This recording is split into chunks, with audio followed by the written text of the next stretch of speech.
This is the 139th NIA CFD seminar. The speaker is me. It's almost like always me. NIA stands for National Institute of Aerospace. It's not. It doesn't stand for Nishikawa is alone. But we need to find more speakers. Anyway, so today I'm going to talk about this third-derivative-free, fourth-order accurate shock capturing scheme for arbitrary tetrahedral grids for fully irregular grids. Okay, this work has been funded by NASA Hypersonic Technology Project, but I also acknowledge partial support from Army Research Office. Okay, so today's story is about rejections. Okay, so rejections are common, and I get them all the time. My papers are rejected, the proposals are rejected. It's common, but many innovative ideas were actually initially rejected. You can look it up: refrigerators and telephone, PC, Xerox, FedEx, Dyson. You name it. You can easily Google each story. Each story is very interesting. So when you get rejections, don't panic. Just stay calm. Just work on something else.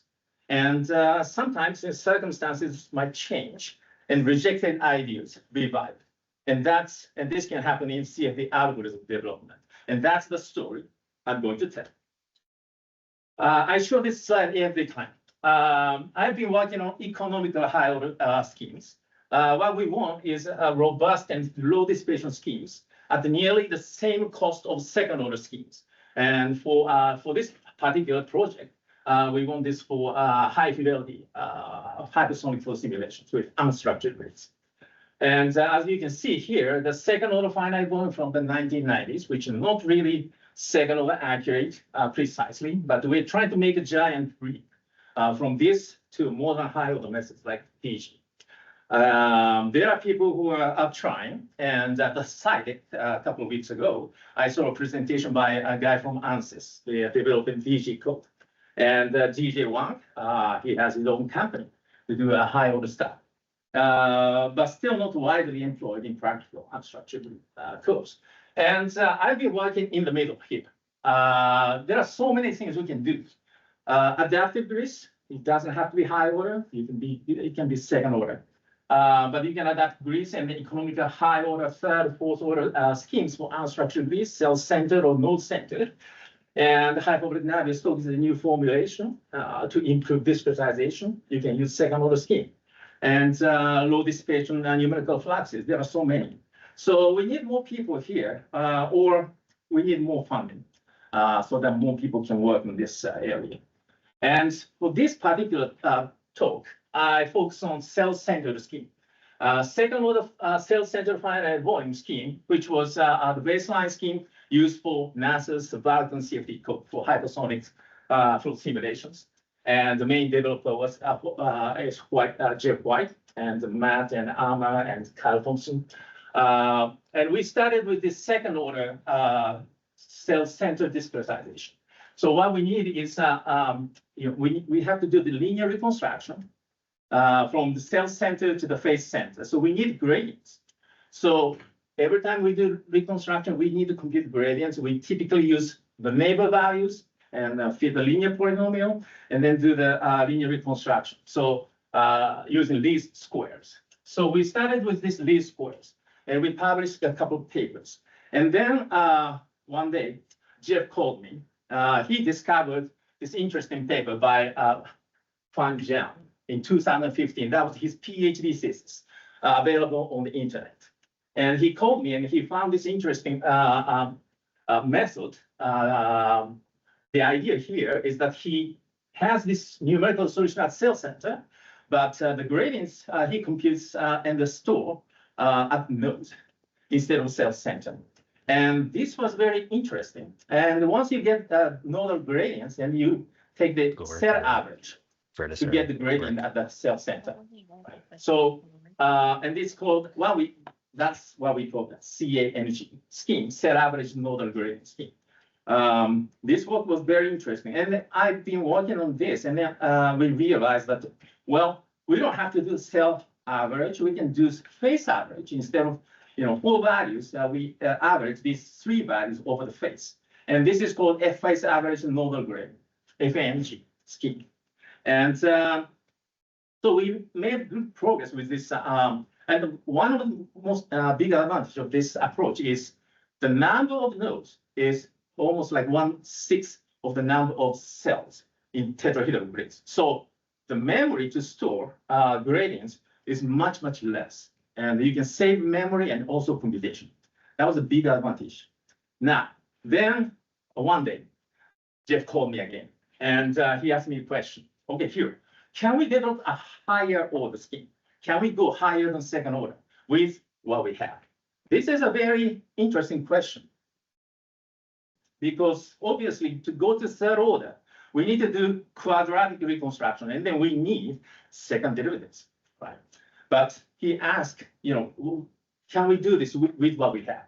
Which means that can we do this without second derivatives? Usually the answer is no. But then I was on the phone, I started to close my eyes and then start to think about this.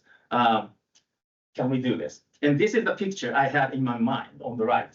And immediately, I noticed that there's a way to eliminate second derivatives. And this third order finite volume scheme was born. This is a special third order cell-centered method with nodal gradients and no second derivatives. And as you can see, that on the left, this is the baseline second order method. And then we simply add some correction terms, the flux and the source term. And of course, the gradients are computed at the nodes by fitting now a quadratic polynomial over solutions surrounding our cells and their neighbors. It's a big neighbor. And we have to do quadratic. But in this scheme, the quadratic P2, this is economical because we still use single numerical flux per phase, which added this high order correction, which involves the gradient of the flux, and which can be computed by chain rule using the solution gradient. And third order accuracy without second derivatives. And let me explain, because this is the core idea of this whole project. The why no second derivatives? We look at Green-Gauss gradient. Okay, so we store some values at nodes, A1, A2, A3, A4. I hear somebody saying, okay. And Green-Gauss gradient is the integral of this quantity over the face and then divided by the volume, right? And this can be evaluated exactly if this function A is a linear function. And this is simply the average over the face times the directed area vector of each face. And this is exact if A is linear. Now, if I replace this A by gradient of some primitive variables, like Euler equations, now it simply becomes second derivatives, right? And this second derivative is computed with nodal gradients. And this is exact for if A of gradient is linear, which means if the W is quadratic. And so second derivatives actually are all expressed in terms of the gradients at nodes. So having gradients at nodes, you have second derivatives. And there's more simplification on this formula. And this actually has been known since 1998 by Neil Frink. This is a particular formula used in the NASA USM3D. If you have this A, the quantity at nodes, and then compute this gradient projected along the distance, phase center from cell center to phase center, this actually simplifies. This is a very interesting formula. With this, you can do linear reconstruction without gradients. Now we can use this idea. But before I do this, we notice that, okay, this can be written as a phase average minus set average. This is exact. So we introduce this notation that this is A bar T is a phase average, and then AJ bar is a set average. Okay, and then, yes, I apply this to the gradients at the nodes. That's what we have, which means that second derivatives projected on this distance is simply the difference between the phase centered gradients and then cell centered gradients. And I can use this to eliminate second derivatives. So here is a quadratic interpolation reconstruction. and from the cell center to the face. And this is the term, second derivative. This is a quadratic term that I want to eliminate. But like I showed just now, this second derivative with this distance can be replaced by this face average minus set average. And if I use set average in this linear term, it further simplifies to this. And this is the second derivative-free quadratic interpolation formula. And I was so surprised. And even more surprising is this is simply FA energy at the average of face average scheme and cell average scheme.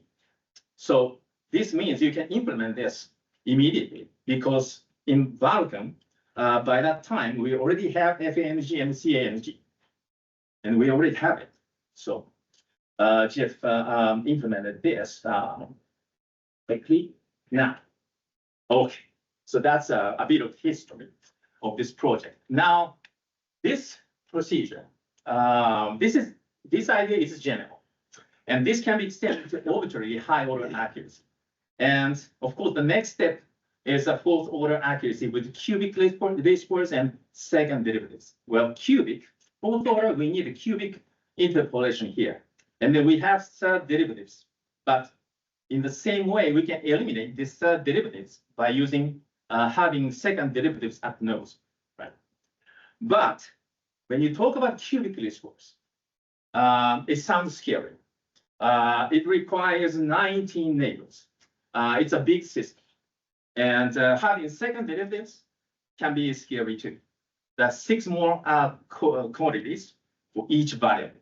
If you're dealing with the hypersonic flows, it's not like 5 variables, you have more, times 6. And then, no, that's too much. I'm happy with third order. Okay, so it's a lot of more computations and memory. So fair enough, let's reject it for now. Okay, so turn to the viscous terms, and that's what I did last year.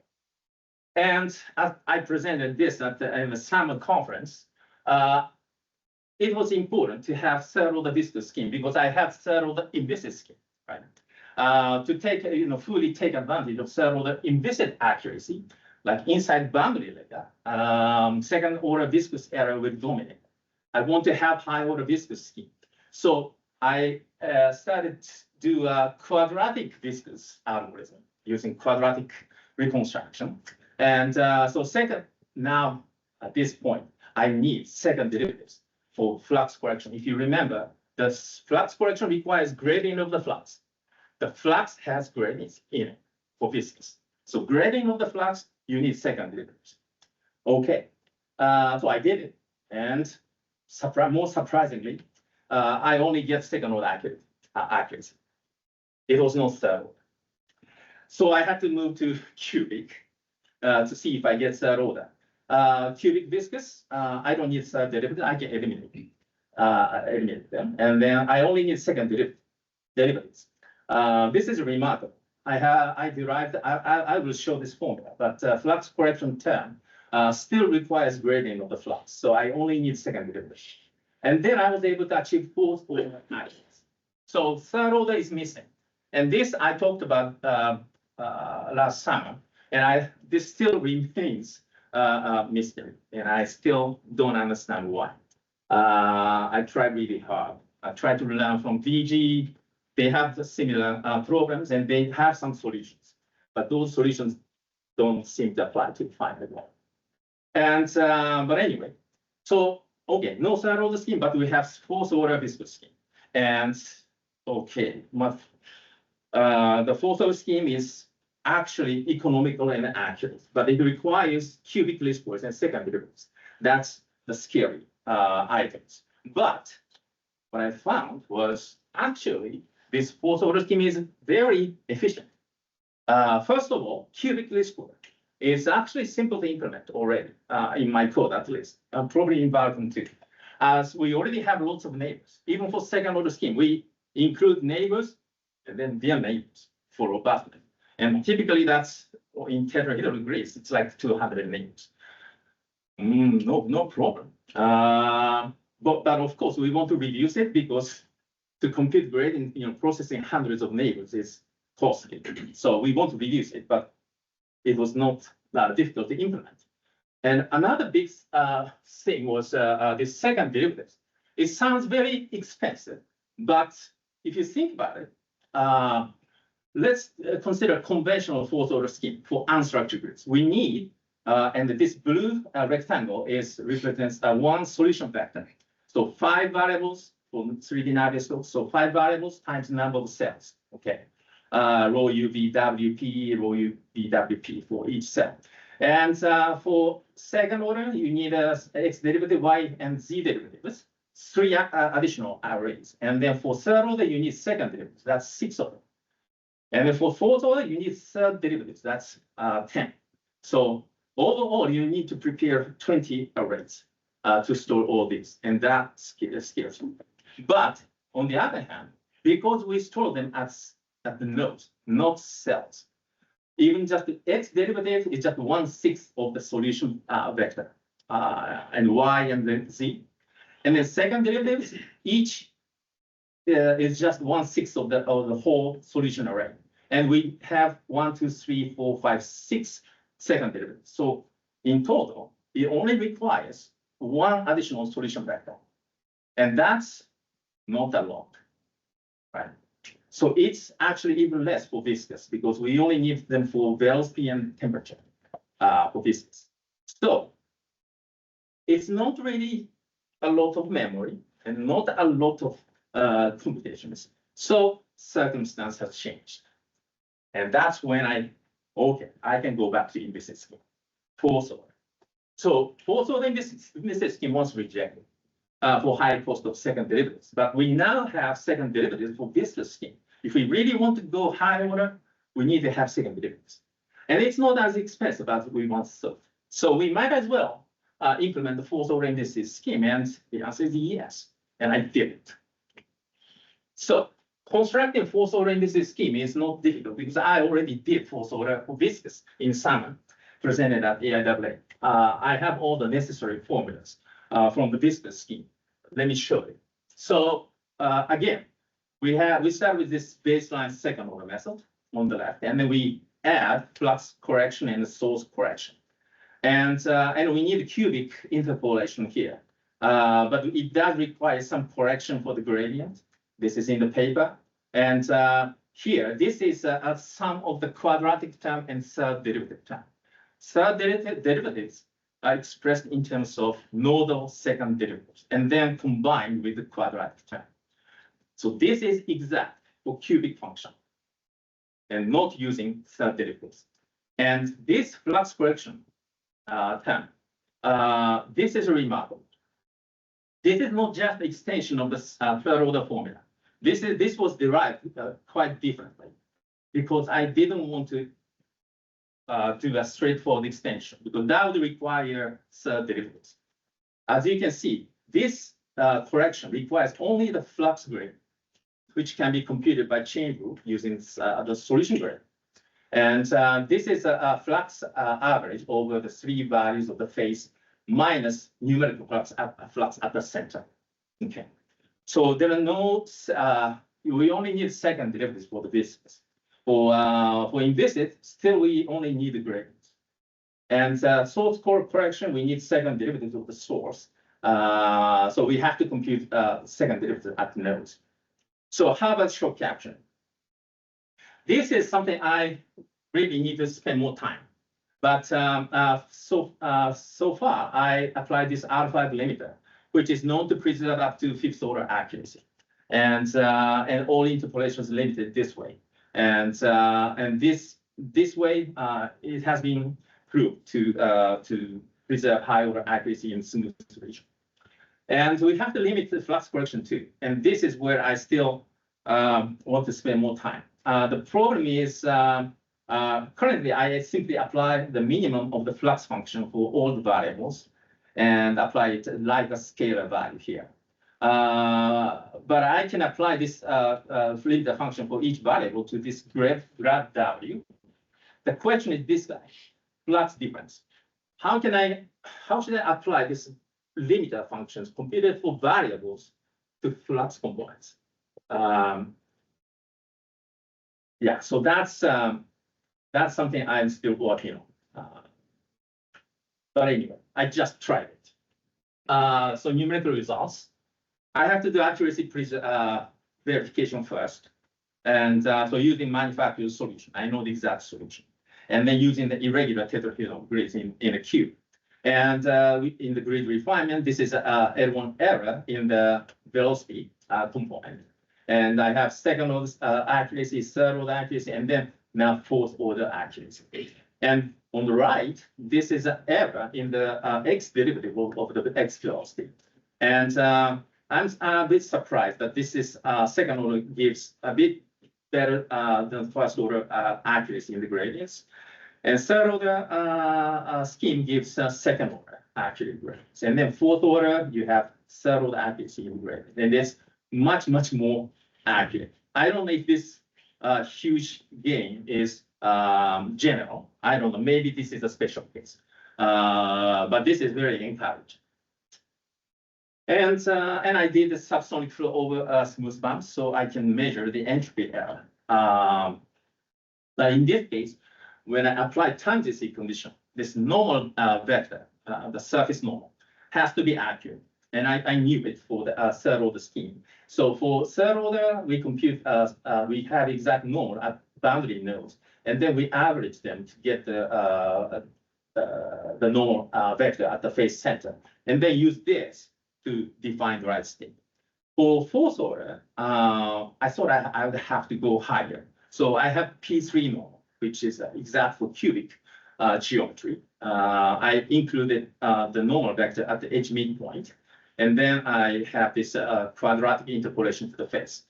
And I was able to get second and third and fourth order accuracy with surprisingly with both P2 and P3 normal for fourth order. Again, I don't know if this is general, but the solution looks really clean with fourth order accuracy. This is entropy error controls in a midsection. This is second order, third order, and fourth order. It's much more much cleaner. And solver convergence, the number of iteration is about the same. And the CPU time, in this case, it's 33%, but I didn't strongly claim that this is only 30% more expensive because my code is so complicated. And then my second order scheme can be very expensive. So I think it's really best to perform this type of investigation using the practical CFD codes. Anyway. For shock, this is a subsonic, basically a 2D Riemann problem, or 1D Riemann problem in a 2D form. And we have shock and contact and expansion. And this is what it looks like from left, second order, third order, and fourth order. And an advantage that for fourth order scheme is seen mostly in the linear contact way. Here's the section plot. And you can see that the second order scheme has a largest overshoot at the shock and the contact, and the fourth order scheme has the least oscillatory, and it's much sharper, especially for linear contact. And this is actually known that the high order schemes are more effective on linear discontinuities rather than non-linear. And again, the solver convergence, number of iterations and the CPU time, but again, I don't know that there's a possibility that everything is so expensive in my code.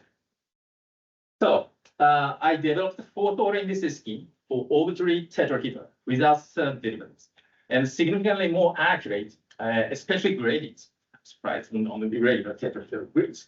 And this one needs more accurately captured on the irregular tet mesh. And 30% extra CPU time, this needs more further investigation. But memory efficiency, this with only one extra solution array to store Hessian. This is a really big advantage.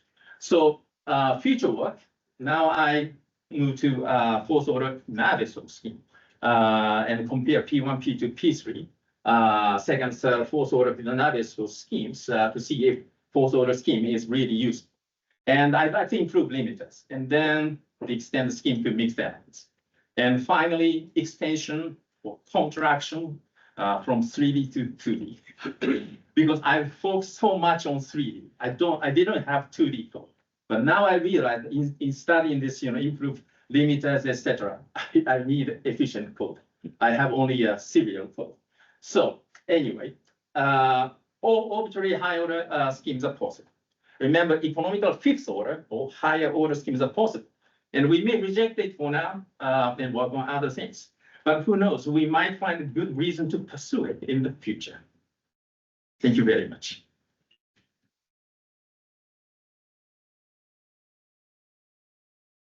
Questions? Boris. Something that you mentioned at the end, that you have serial code, and I don't know if this is a question to you or maybe other people implement it in parallel environment, right? So that having additional information at node would require you to create additional send-receive pairs, right? Not only for cells, which is typical for cell-centered code, but also for nodes. I think this is not how it treated. You could do it that way. That's not how we do it in Vulkan. We sync the cell data and redundantly calculate the gradients. So it's the same. It looks. So like you have much bigger fellow, so that yes. Yeah. Okay. Yeah, these for stencil is also Okay. big. So yeah, so that this is kind of additional consideration because obviously communication in recent environment is very expensive. So that one thing that Yeah. I'm thinking about. Okay, that was a comment, not Yeah, thank you. Yeah, not a question. it's important consideration. Yeah. Hiro, can you remind me again that the arbitrary higher order only applies to self-centered schemes? You do not currently have a path past what 3rd order for nodes? Oh, node center edge based. Yeah, node center edge based third order is the best. And but if you look at the node center scheme as a cell center scheme in a polyhedral cell, you can apply this method. So yeah, it's I don't know. Even for second order scheme, the edge-based third order edge-based scheme is really nice. It's special. You can achieve third order accuracy without any flux correction. Okay, but you can also have third order correction. Looking at this as a cell-centered scheme. If you take this approach, now you can extend it to 4th order. So if third order is fine for you, third order edge-based scheme is probably more efficient because you don't need any flux correction. And but it really depends. I'm happy with third order, then you stay with third order edge-based scheme. That's good. But if you want to go 4th order, 5th order, you want to take this path. Join this. Yeah. Approach. Yeah, you worked in both node sample and cell sample. It could be worked in both, and in kind of in a similar philosophical way. Yeah. In both. Yes, and this is a cell-centered scheme, but the numerical solutions are point values, not cell averages. This distinction is very important. So it's very close to node-centered scheme. Node-centered scheme, you have point value at the node, and then you have control volume, which is polyhedral. And here I have a point value at the cell center, and then I have a control volume. Very, very close.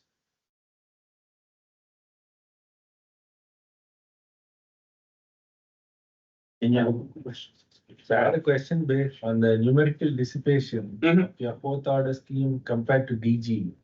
So as I understand in DG, the Riemann flux will only be at element boundaries, right? Yes. As here it would be at every phase. So do you think that would be less dissipative than this? I don't know. It's comparison with DG is very difficult.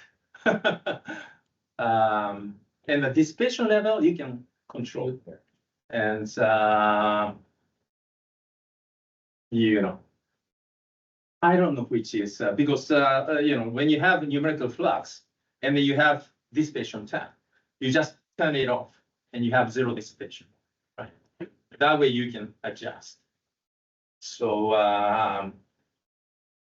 I think comparison with DG is not, I mean, for the dissipation level is not really a point of comparison between two methods. The comparison is very difficult. Yeah. The point of this effort is, okay, we have second order finite volume code already now. And then we want to increase the accuracy and, improve efficiency with minimal effort. That's really a big point. That's why I always show, second order baseline plus correction. This indicates that if you have second order finite volume code, now this is how you improve the accuracy. So, yeah. DG, yeah.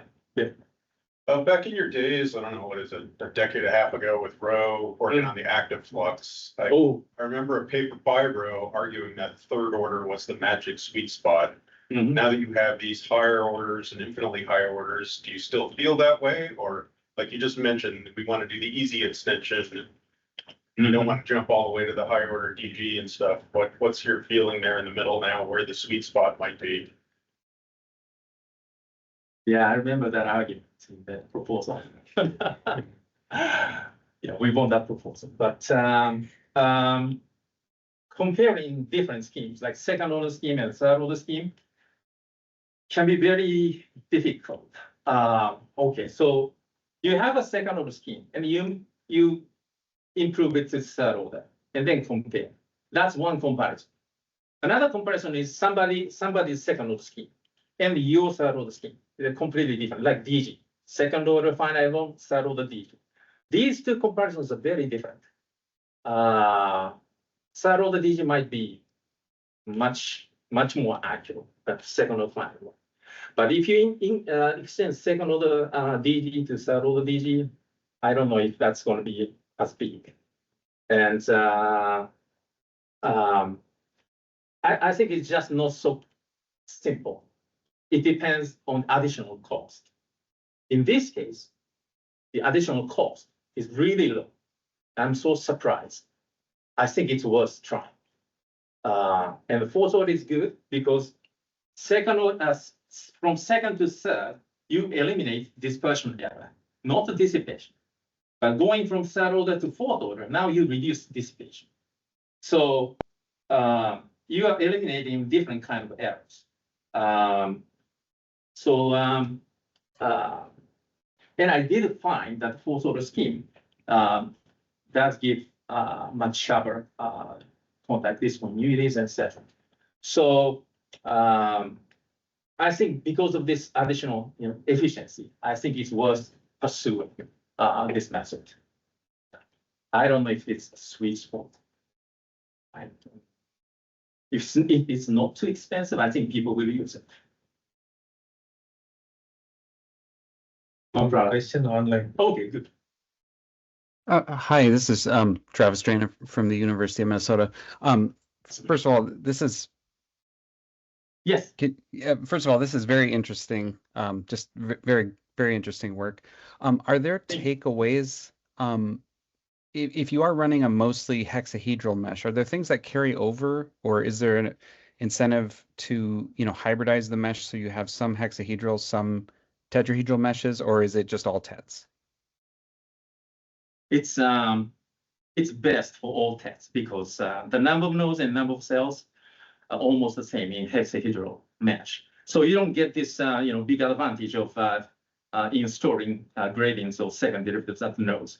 But I extend this scheme to mixed elements because in practice people using mixed elements. That's it. I wouldn't say it's more efficient for hexa. I think as an algorithm developer, I'm moving towards all TET CFD. And but I do mixed elements because it's interesting and then people already use it. And it may not be more efficient way, but I'm interested to see how expensive it is. My guess is it's not much, but we'll see. Does that answer your question? Travis? Yeah, I mean, Yeah. even in the presence of like distorted elements, would you see so that if you do have a hex mesh and you have a region where it's distorted due to a singularity, are there reasons Yes. to add this? Yes, this scheme is genuinely second, third, fourth order accurate on any distorted meshes. Okay. That's yes, and without using highest derivatives. So Okay, in that thank sense, you. it's more efficient. Yeah, thank you. And we probably have a question. Doru? Hi, Hiro. Very nice presentation as Hi. usual. Thank you. I got used to this. Yeah.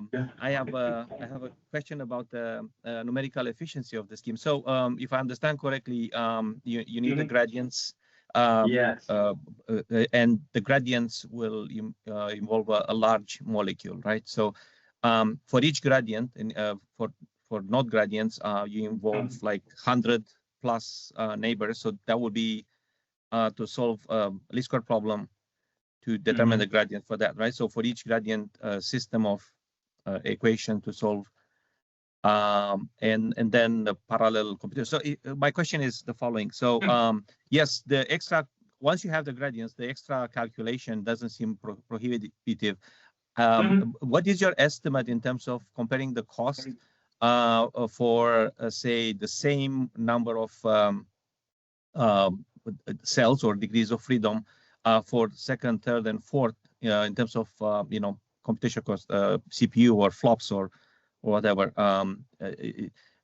The question is it worth a scheme that is more complicated versus refining the mesh versus I don't know any other approach? So have you used this scheme for? I understand you have a serial code, so probably not using very large meshes. But what is your estimate? I'm just curious. Estimate of what? Of the flops and computational cost of increase from second to third to fourth. Oh, well, that's that's the difficult part because my code is a research code. So, but for me, from second to third, not much. The grading calculations are basically the same because for second order and third order, I only need the gradients. And as soon as I read the mesh, I build the least square system at each node, and then I compute the least square coefficients. I store 3 coefficients for XYZ derivatives per phase of each, not per phase, but per neighbor at each node. So the actual algorithm is exactly the same for second and third order once these coefficients are computed. And fourth order, now I need more. I need second derivatives. So 6 more extra computations. And and then these flux corrections and source corrections. Estimate, that's very difficult. But from my experience, it's not like twice as more expensive. It's like 25–30%. But we have to see using the Vulkan CFD code. Oh, we have several the EPC scheme, right? I was going to say, yeah, going from second to third order in Vulkan was not a maybe 10–15% on the runtime. Is a pretty small. If you just look at the pure flops count, it's a little unclear if you include the full cost of the additional nonlinear solve. Some cases it's a win. In some cases it's more challenging to solve robustly. But we don't have any fourth order results for the inside of Vulkan yet. We haven't implemented the fourth order scheme yet. It also memory versus computations, storing all the coefficients for each age. It's a lot of memory, but then the computations are fast, or you can like store some coefficients from least square system and basically each time compute an invert matrix. You can store it in a LU form, so it's inverted quickly. Yeah, So typically it's just the less weight memory, are more stored. computations. Yeah. Yeah, there's a trade-off. Yes. I think with respect with you know what is the most efficient in resolving flow features. You know, one does it increasing the accuracy by extending the stencil. This is like in finite volume. We need reconstruction. In finite element is done inside the element through the shape functions and you know the spatial function we project into. So it's just that locality that will be hard to beat by reconstruction. The spectral resolution of finite element codes probably will Yes. as an advantage. Yeah.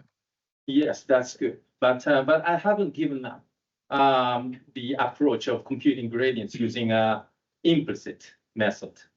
So I think it's still possible to develop an algorithm, implicit algorithm to compute gradients and second derivatives.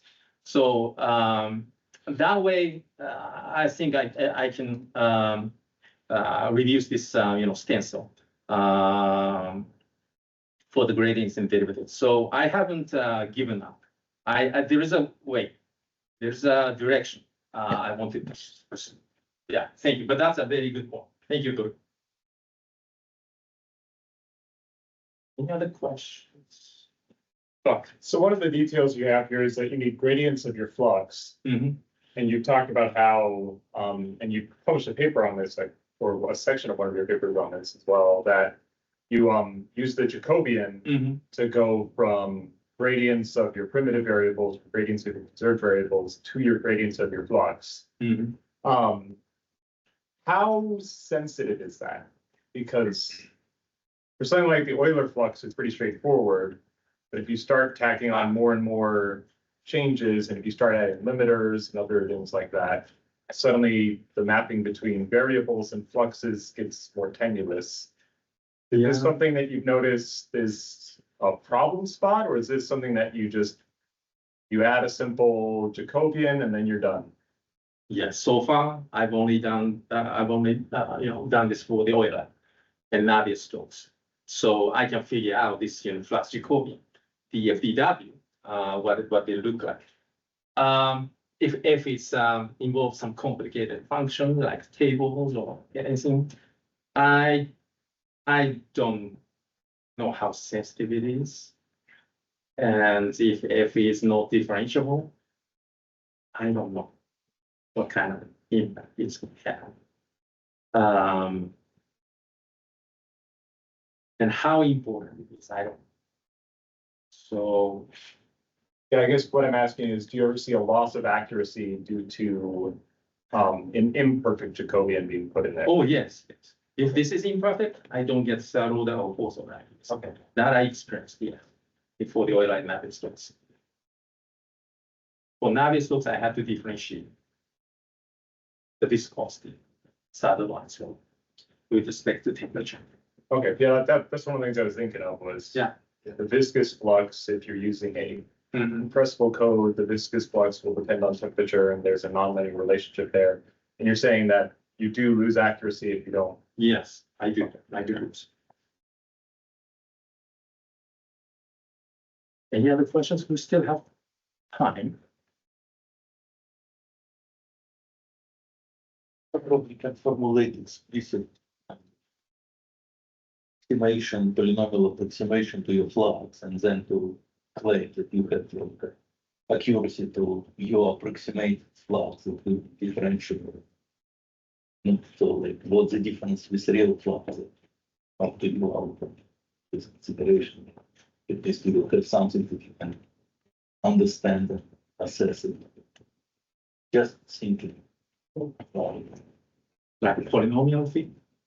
For flux, just to have some polynomial approximation. So let's suppose you have table, right? So that but you just say, okay, so that I have some high order polynomial that represent values in the table, obviously not perfectly, but and then you will have high order accuracy for this flux approximation, and basically you focus all your imperfection in one place, so that as long as you can improve this polynomial approximation for your real flux, your right order for those.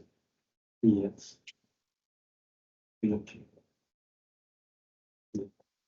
This is a tricky problem, I think. Yeah, for Viscous, I'm really happy that I don't need a second derivatives of the flux. I don't. Oh. Yeah, I only need gradient of the flux, which means second derivatives for the Viscous times Cloud. Hiro, this is something that Drew Hinkle brought up that it has intrigued me. The Green-Gauss formula itself, when used to compute gradients, can degrade to 0th order accuracy on skewed meshes. The Lava team showed this, and he forwarded me a paper from Greece that does this. Since the projection method that's used that came from USM 3D is effectively based on the Green-Gauss formula to compute. Is that something that we should be concerned about from the standpoint of a loss of consistency as these simplex meshes become very, very skewed, that the formula would basically become inconsistent and we'd lose the order property? Okay. I think this Green-Gauss is a different type of Green-Gauss. The Green-Gauss you mentioned is Green-Gauss grading at the cell center using the average between the neighbor and the cell center. That average is not accurate at the phase center. This Green-Gauss is a Green-Gauss grading over the tetrahedral using the nodal values. So this is there's another word for this, finite element gradient.